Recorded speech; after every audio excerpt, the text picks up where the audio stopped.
جی بہت بہت شکریہ ایڈوکیٹ امان اللہ کنرانی ہمیں جوائن کرنے کے لیے۔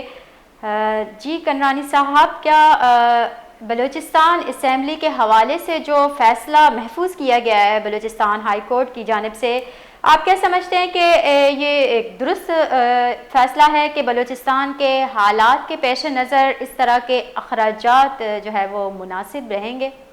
دیکھیے یہ بلوچستان اسمبلی جو 80 کی دہائی میں اور 90 کے شروع میں بلکہ آخر میں 80 کے نواب محمد عثمان بگٹی اور اس کی مخلوط حکومت تھی، انہوں نے جو ہے ایک بلوچی اور پشتون کلچر کے عکاسی کرتے ہوئے عمارت کا وہ نقشہ بنایا اور وہ عمارت بنی اور آج تک وہ صحیح سلامت کھڑی ہے۔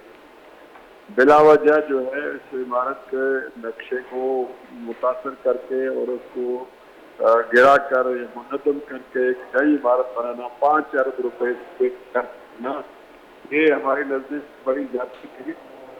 یہ آئین اور قانون جو ہے آرٹیکل 28 کے تحت آئین کے وہ ثقافت کو تحفظ دینے کی بات کرتا ہے اور اس کے پروموشن اور سروس کی بات کرتا ہے۔ یہاں تو ثقافت کو نمایاں کیا گیا، اس کو ثقافت کو ختم کر کے اس کو مٹی کا ڈھیر بنانا چاہتے تھے۔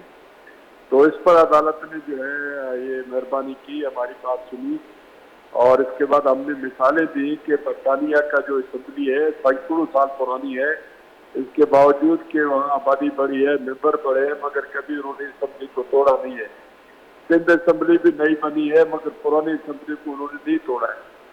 تو یہ ہماری اسمبلی میں تو نہ کوئی خراش ہے، نہ کوئی اس کے اندر خرابی ہے، نہ کوئی رپورٹ ہے۔